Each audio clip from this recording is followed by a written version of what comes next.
You're now connected to Evoke and Evolvement with our international team. Danny is in California, And, USA. and Vladdy is located in Spain, Europa. Perfecto. Through our core discussions, interviews, and relating our own personal life awareness. We hope to make your life journey a bit more peaceful, allowing our podcast to educate, evoke, and entertain. I'm so excited today, I can't even speak because our guests are Hugh, Nini, and Neal Treadway, a married couple who are celebrating 32 years of bliss. Welcome, guys. Thank you. Thank you for having us. Tell our audience who is who. I'm Neal. I'm Hugh. Which one is the better looking? Let me see. That's a tough one. Okay. So, Neal, you work in the cosmetic industry. Yes. And Hugh, you are a former ballet dancer turned ballet teacher. Wow. You're both former Texans, now New Yorkers, and are the authors of the sensational book called Loving, a Photographic History of Men in Love, 1850s to 1950s. An extraordinary book. It's a moving and tender display of men in love, and these photos were taken mostly at the time when being gay was completely taboo and illegal. These guys are posing on the beach, in suburban settings, the countryside, in studios, and so on. Also, Hugh and Neal's journey has been captured in a new documentary called 100 Years of Men in Love, the Accidental Collection. Yes. And I saw it at the Palm Springs Art Museum. Was it last year or the year before? I don't know. Who knows about time? I loved it. I was riveted. I was captivated. It is such an interesting journey. Neal and you have been collecting these pictures for over 20 years. 20 years. And they've accumulated around 3,000 photos of guys in love. They're next to each other. They're holding each other, whatever. And they discovered these precious artifacts at various places like flea markets, estate sales, old suitcases, online auctions. And their collection is from all over the globe: Australia, Canada, France, Germany, Japan, Latvia, the UK, the USA. Well, and last year there was an exhibition of these photographs at Musée Rat in Geneva, Switzerland. Guys, fill us in on your passionate journey of collecting these big, precious relics. When we started collecting, it wasn't something that we were going, oh, let's start collecting photographs. Hugh and I we had busy lives. We found a weekend that we were both free. And so we headed to an antique mall on the way home from church. And that's where we found the first photograph. We got split up and I was in one of the little booths. I found a box and I'm digging through it, found some photographs that looked like our home in Dallas. And as I'm flipping through them, there was one of two guys and one was leaning up against the other one, really sweet, romantic, kind of a garden setting in their house. I was like, I've never seen anything like this before. So I took off to find Hugh and showed it to him. And the photo, it was probably 70 years old, but we saw ourselves in the photograph because, we loved each other. It looked like they loved each other. We still love each other. And so we took it home. We bought it. It's probably the cheapest photo we ever bought since then. Definitely. Yeah. Too. So it wasn't like we were looking for the photos. And then probably the second one, we didn't keep very good records. So the second photograph, we didn't keep any records. Was probably 6 months later. I was on a trip in California and digging around in an antique mall and found a really cute photo of a sailor or army guy of his boyfriend. And it was in a glass frame that was etched "Always Yours." So it was probably 5 years into it that we really realized that we had started we had a collection, that we had accumulated so many photos that made a collection. We didn't have a conscious mission of any kind during that period of years. We weren't thinking, let's go find another photo. I think our eyes at that point had sort of kind of been primed to maybe see one after the first few, and so we did start, finding them, but we weren't looking for them yet. That came probably 300 or 400 into the collection, and then we realized, okay, like Neal said, we have a collection and we are collectors of these photos. But strangely enough, we were embarrassed about the collection and we never told anybody about it. We have very supportive friends and family that, would have probably found it interesting, but at the time we thought we would come off as looking kind of odd or strange or something. And so we just did it for ourselves. And for, 20 years, we didn't tell anybody anything about it until the book was launched. Well, so you're right. It really was sort of an accidental happening. Approximately what year was it that you found that very first photograph? We're thinking it was 2001.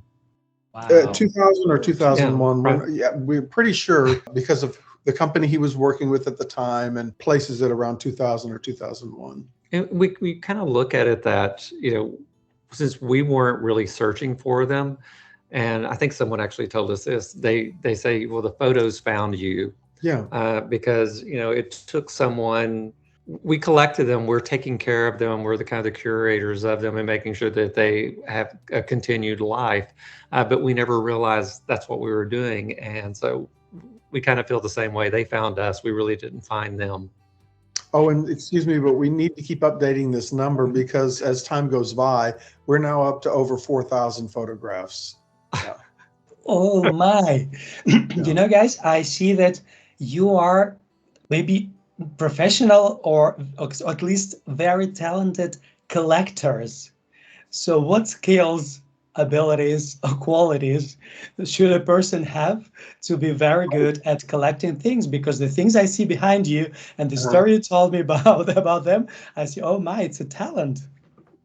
Well, I think that dumb luck is our most prominent trait in finding these photographs. I'd have to say, I don't know. And as far as collecting, it's you find something that you're passionate about or something that speaks to you. Yeah.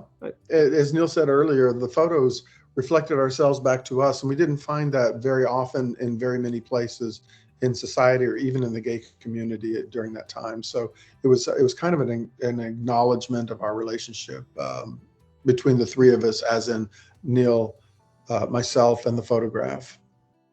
Wow. An intimate collection. And I'm going to show, look how, you guys, look at how thick this book is. It is just incredible. And I hope are you going to do another book? We're working on it. We were supposed to do one a year later, but just based on the success and having to go into reprintings on this one, they kept pushing it back. And then the museum, it got pushed back again because we had the exhibition. And there's a possibility of a couple of other exhibitions that are coming up in 2026. Possibly this year in Australia. So right now the book is scheduled for the spring of 2026, but it got pushed a little bit further. Yeah. Oh, do you have a publicist? You must. Yes. Our publisher is in Publicist. Oh, publicist. Yeah. Oh. We had a publicist. We had 5 publicists when the book was launched in 2020, one for each language in each country. And they worked for about 6 months to a year, I want to say, during the launch. Thank God we had them because the press demands were just unbelievable.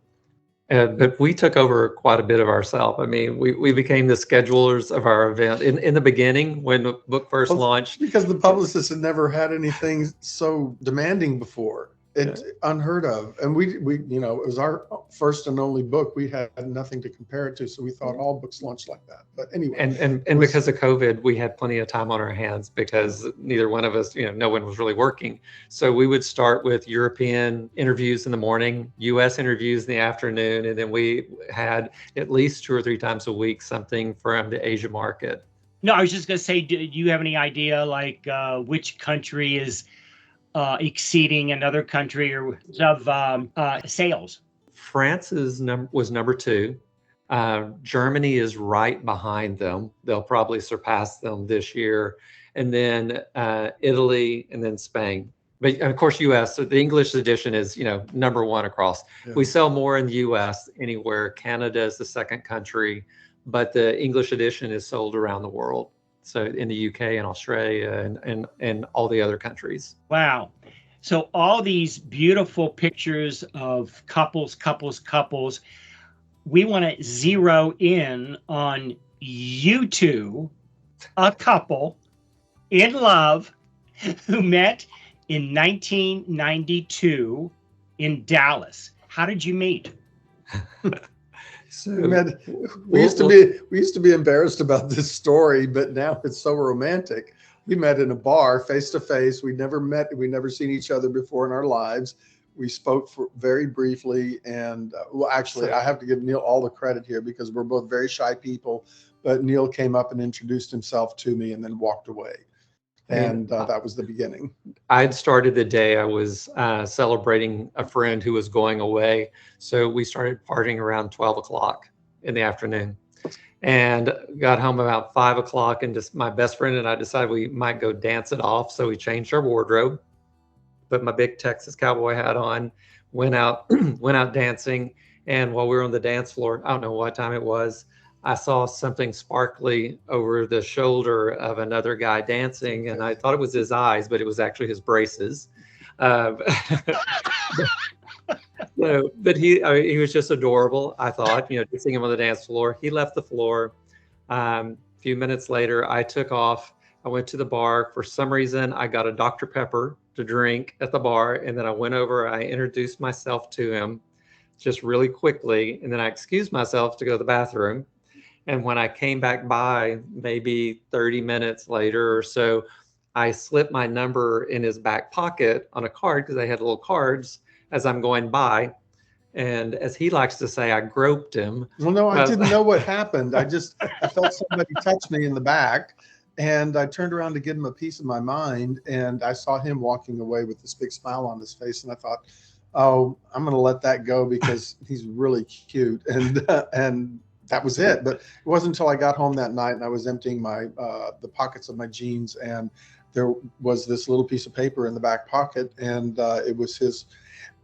I was pretty sure it was his phone number and his name. It said Neal and his phone number, and I thought, that's that guy that came up and introduced himself to me that was drinking a Dr. Pepper at the time, and it sat on my bedside table for a good solid 2 weeks before Wow. I called him up and asked him out on a date, and that was our first self-imposed blind date. Wow. You still have the piece of paper? I wish I did. I wish I did. Or a picture. I would say the youngsters these days, that is how it works. It frightens us to think, I don't know how we would survive in this culture. We weren't very impressed with the way we met. I mean, it was in a bar. But by today's standards, that's like super personal and romantic. And yeah, we were told by 2 young kids that when they asked how we met, they said, "That's so sweet. That's so romantic." We're like, yeah, okay. It was not that. Guys, you've told that all, and I like this metaphor that you have the threesome relationship, Hugh, Neal, and the pictures, photographs, and collections. And you mentioned twice that they reflect your relationship. So what qualities do they reflect? The love between them. Our community has always been reported from a sexual perspective by law enforcement, by religious groups and leaders. by movies and books. It's really never, I should say, back during that time in the 90s, and for a while after that even. The photograph struck us two ways. One, the romance and love between these two was so obvious, and we identified with that because of our relationship. And then also that it was taken so long ago. And while at least in the 90s there was some representation for people in relationships, although it was very small and wasn't well accepted during that time. And to see this kind of relationship, the kind of relationship we had, placed so long ago in history, which the photograph was dated 1927, and certainly during the period our collection takes place, the 100 years between the 1850s and 1950s, there's no representation of that. It is all sexual, if at all, and never in a positive light. And so here we were seeing this reflection of our community, our lives, our relationship personally. We were seeing that from a photograph that was very, very old, and then it became a second photograph and a third and a fourth, and then 4,000. And that goes beyond a photographic representation, and the collection turns into some kind of a archaeological find. This was an aspect of gay people and gay relationships that was never acknowledged, was never known about. The photographs had to be hidden for their very survival, and therefore they were only known by the two people who took the photograph. And then we found them and collected them without even realizing we were doing it at first, and then we turned it into a book. But I think that was a long answer. I hope somewhere in there I answered your question. Creating and working on this project, Loving, which took a lot of tireless labor, how did it impact your life and your bond between each other? That's a good one, because through most of our life or through the first years, I was traveling a lot with my job. Hugh's working a lot, so we had interaction, but we didn't work together. And I didn't know that I could ever work with him on a project or not. You hope you survive that part. COVID put us together 24/7 in lockdown into a home. And then we're launching a book, and we're doing press, and we're doing social media, and figuring all of this out ourselves and putting together. And what we found was, I knew what his strengths were after being together for so long. He knew what mine were. And I was like, okay, you have to take care of the writing, or, I can take care of the social. And we balanced out really well. And I think we lucked out, because it made everything stronger. And everything Neil and I go through brings us closer together. And the more intense, the closer we become. And that, I think when we first became a couple in 1992, I know that I wondered, if this were to last forever, what would it be like in 20 years, 30 years, more than 30 years? Would you just be at a point in your relationship where there was sort of a complacent acceptance of each other, and you just kind of go along to get along? I didn't imagine that we would actually love each other more in 2024 than we did in 1992. It felt like in 1992 we loved each other. I suppose we did love each other as much as we could, and then that capacity expanded over the years. Can you name some of the milestones that you would chalk up as making your relationship for what it is today? There's a lot of decisions that we had to make along the way. One of the first ones is buying a house. We did buy a house together in Texas, so that solidified a lot of our relationship. Jump in if I skip over what you're going to say. Us moving to New York, giving Hugh. We did not want to move here. That was not like, oh, I wish we could do that. Neither of us ever had a thought of moving away from our home in Texas. I mean, now we'd never go back, but it's changed since we got here. But at the time, no, we had to move here. And I had to leave a lot behind. I left behind a school that I had operated, a ballet school that I had operated for 35 years. I had great success with it. I had a ballet company in Texas, and I was very successful, and I loved my work, and Neil loved my work as well. But I had to give all of that up for us to move here to Texas. And it wasn't, it To wasn't, New York. excuse me, thank you, to New York. It was a decision that we both had to make. And it was a really difficult thing to do, but we did it together. We were always on the same page. There was no choice involved, really. And so that was tough because it upended our lives in a huge way. And as everything that we confront, it brought us closer together.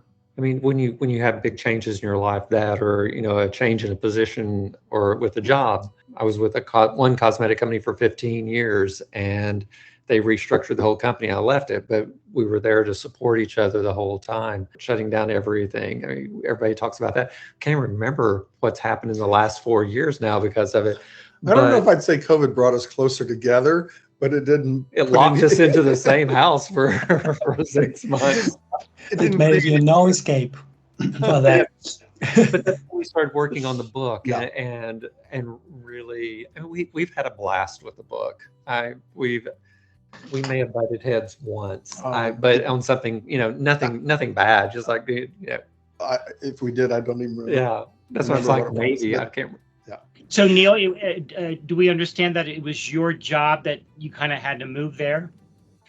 Partially, because my one job was here in New York, then my second job I had was in San Francisco. So when I was in New York, I was here 2 weeks out of the month. When I had the job in San Francisco with Bare Essentials, I was there nearly every week. Let's tell the whole truth. And then, no, let's go in there. Okay, sorry. Go ahead. So then we realized that if I was leaving Bare Essentials, and my job at my level was either going to put me either on the East Coast or the West Coast. That's where all of the corporate jobs are for a cosmetic company.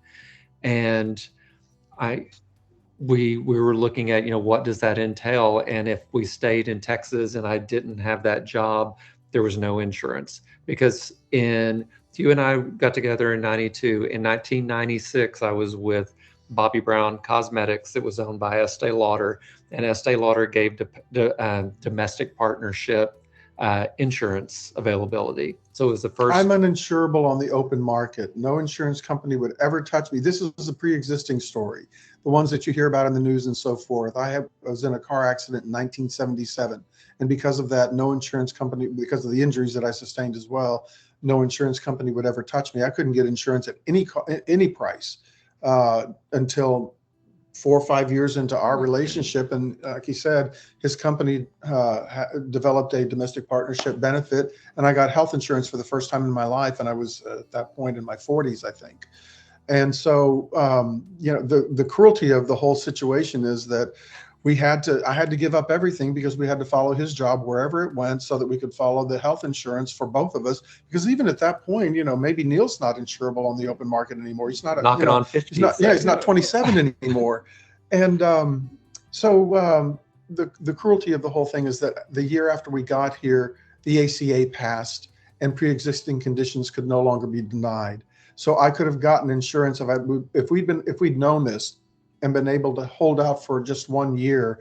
We would have been able to stay in Texas and had coverage from the ACA. I would have had coverage from the ACA. We wouldn't have had to worry about that. What is the ACA?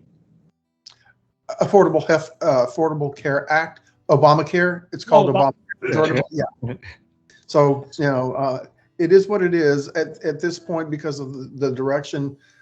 The further direction that Texas has taken, we wouldn't move back there to save our lives. I mean, we love it here. Number one, we're surprised. Yeah. Oh boy, we love it. That's a mouthful, Neil.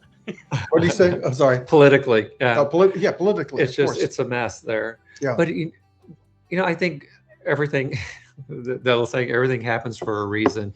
If we hadn't moved here, the book probably wouldn't have happened either, because we wouldn't have been in contact with the people that we were.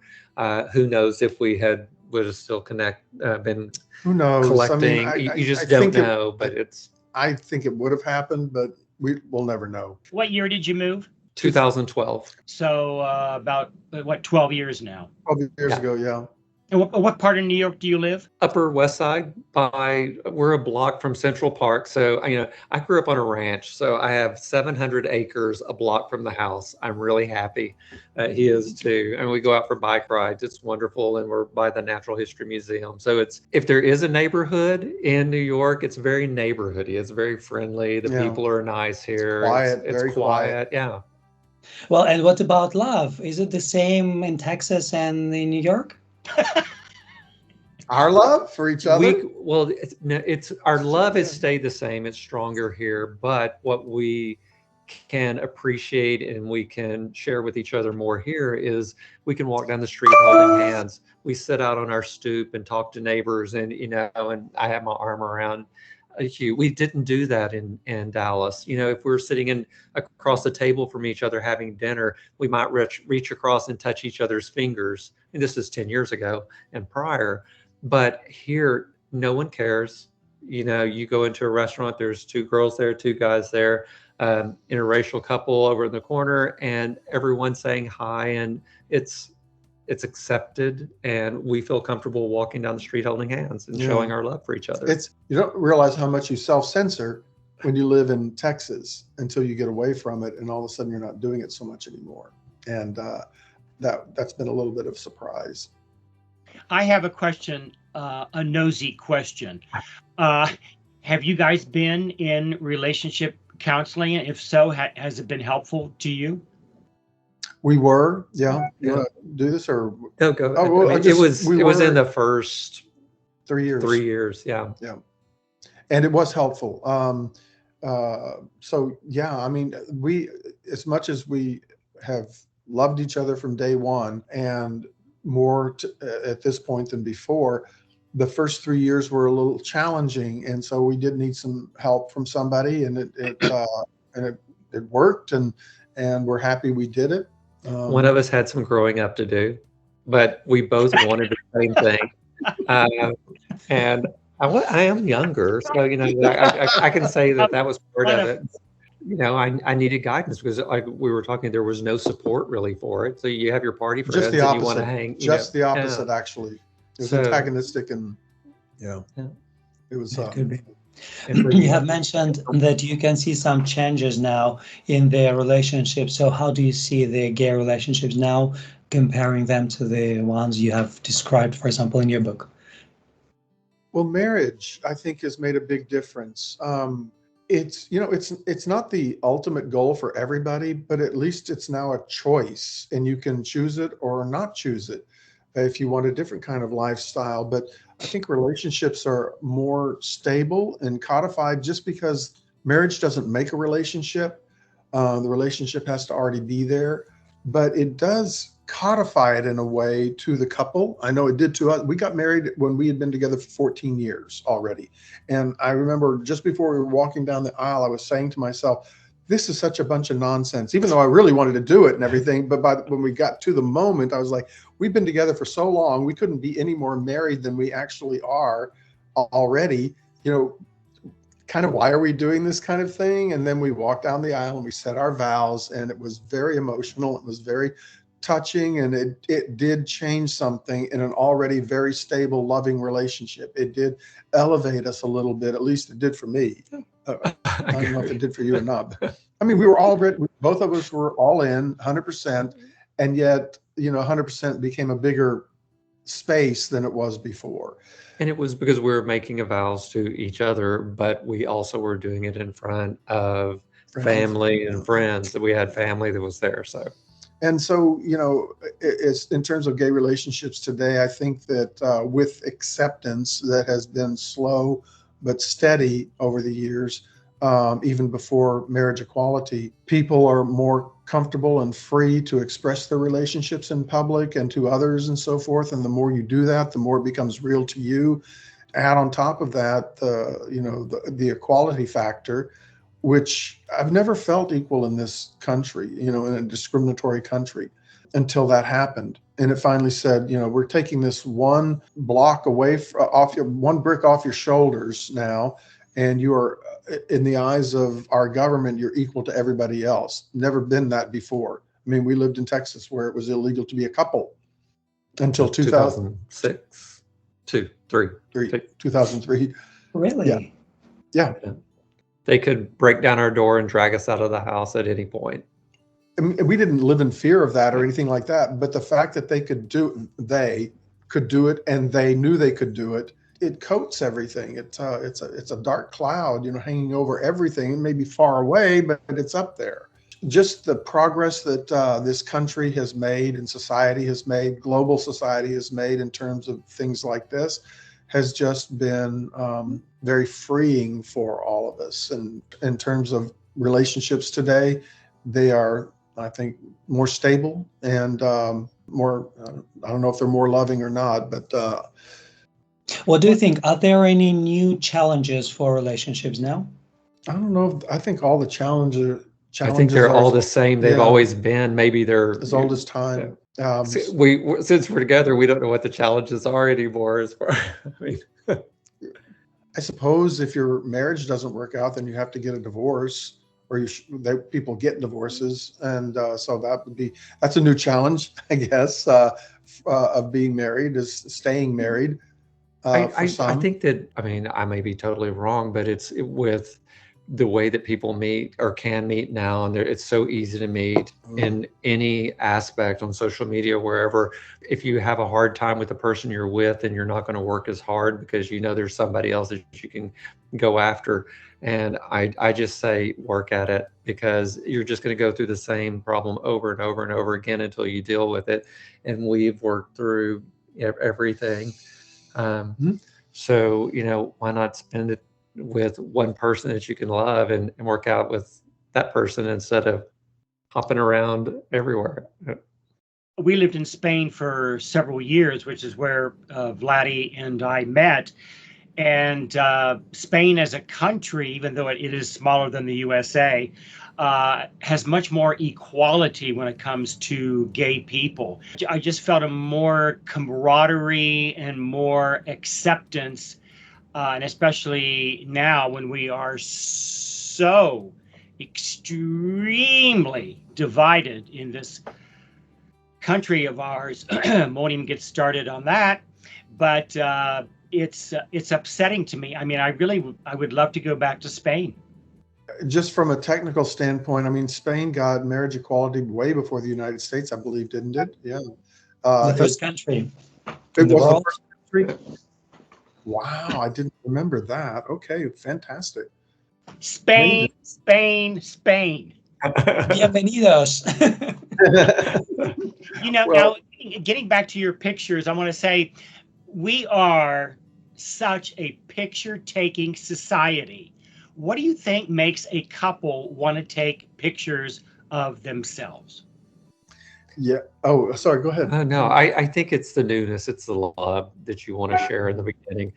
We kind of laugh because one of the criticisms on our book is that, well, they're all young and they're all cute.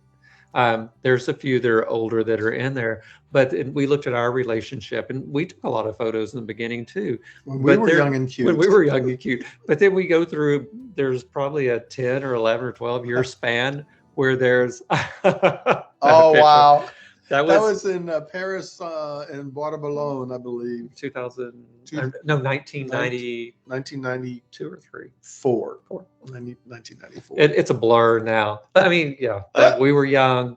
Wait, you don't have the one of Neil laying in the back of the boat asleep while I'm rowing? Did you not get that one? Naked? No, it's the same. We're dressed like we have on pants. We have shorts on. Hold it up higher. Do the shorts not show at all? No. Oh, they don't, do they? That's it too looks like funny. we are naked. This is so cute. Yeah, that was in Paris. Yes. In Bois de Boulogne in Paris. Yeah.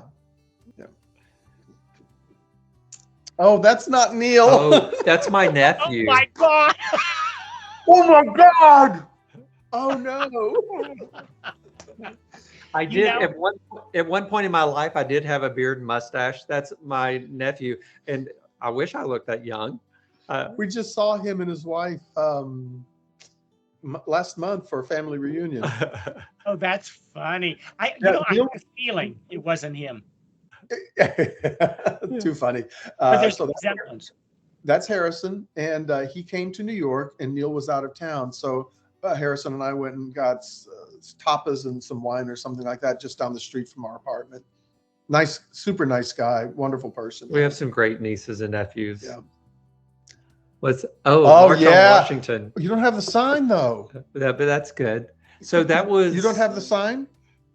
No. No, this is all I found. Okay, so I had a big pink sign with black lettering, and if I remember right, it said, "My body, my bedroom, my beliefs, my business."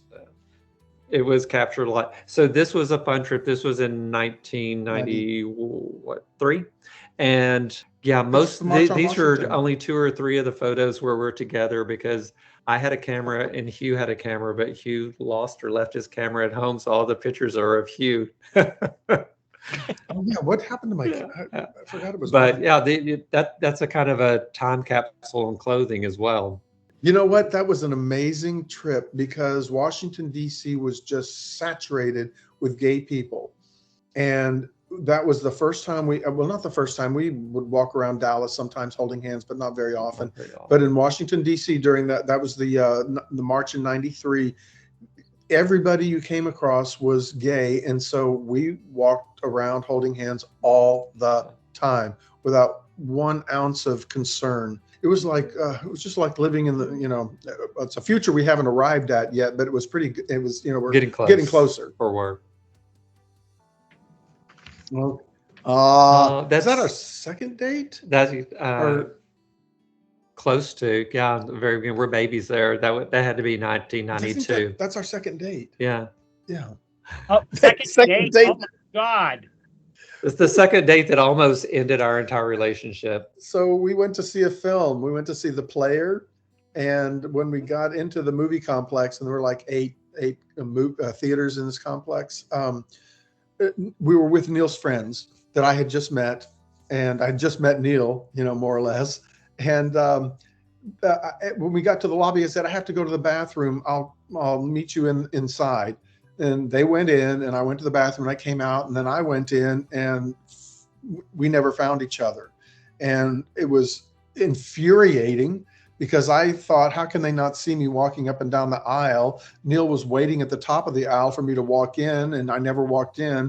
And for 3 hours later, we finally saw each other at the theater as he was leaving with his friends. And I was standing outside hoping that the car was still there that we came in. And when I saw him and he saw me, we just tore into each other like nobody's business.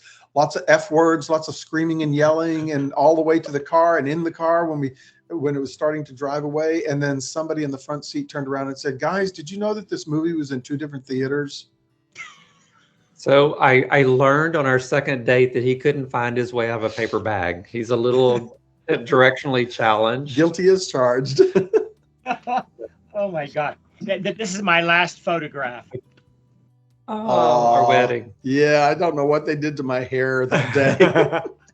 So we did all the bad things. They say don't highlight or dye your hair, and don't go tan yourself. And so my best friend, who was my best man, and I went to the tanning salon, and we both burnt ourselves. And Hugh had his hair done, and they bleached it to bright white. So it's actually not. It didn't look exactly like that. It's just the way the light caught it. It looks like that.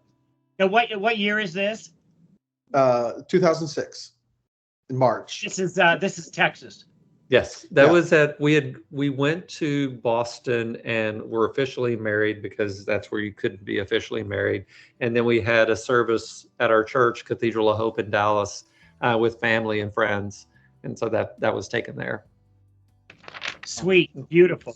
Guys, imagine that your partner is not here now. So what is a trait that you like in your partner?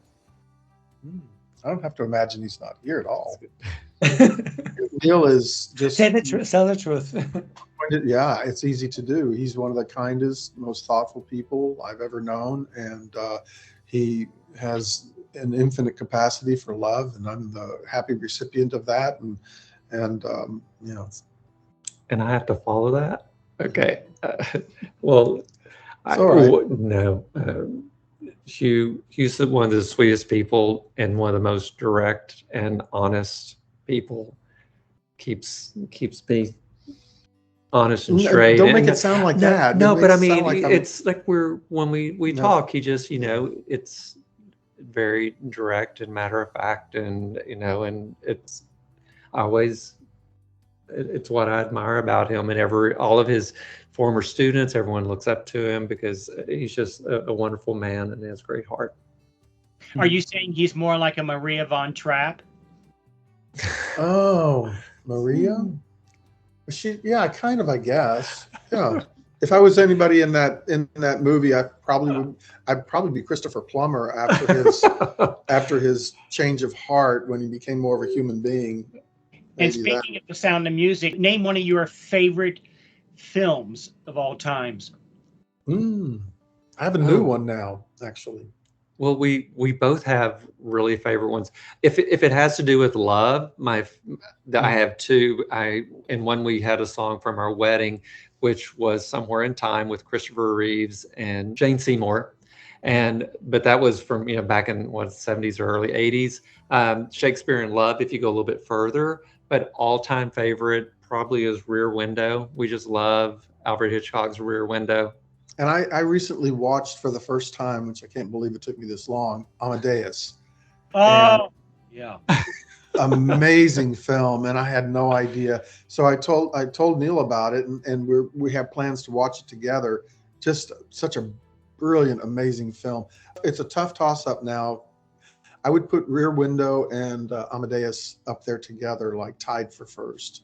I love Alfred Hitchcock. Rear Window, North by Northwest, The Man Who Knew Too Much. Oh my God, Doris Day and Jimmy Stewart. Come on now. I just watched the 1935 version with Donat, and I can't remember her name. Interesting, really interesting.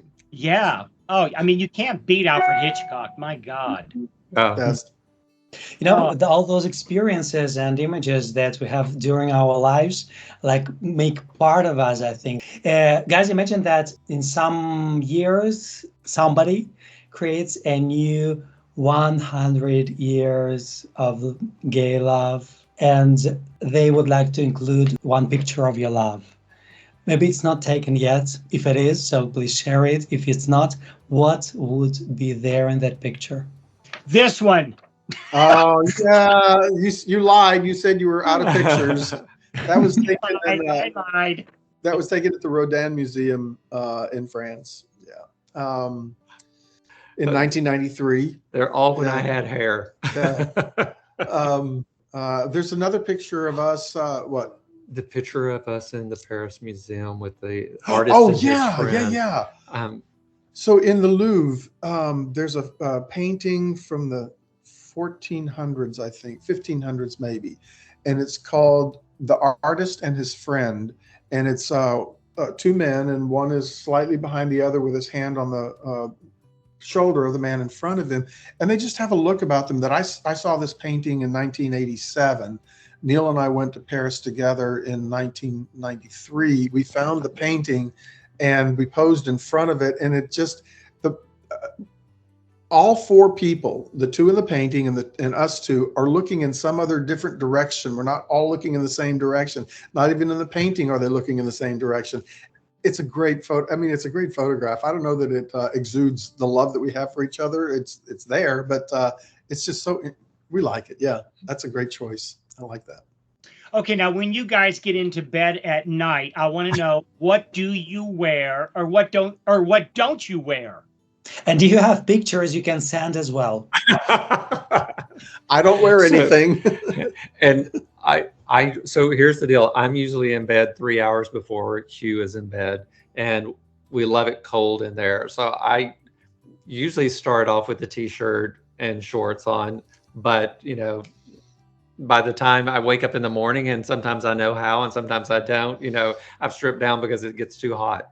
Neil, what is your favorite physical attribute of Hugh above the waist? Thank you for clarifying that. His smile. And how about below the waist? His, I'm just kidding.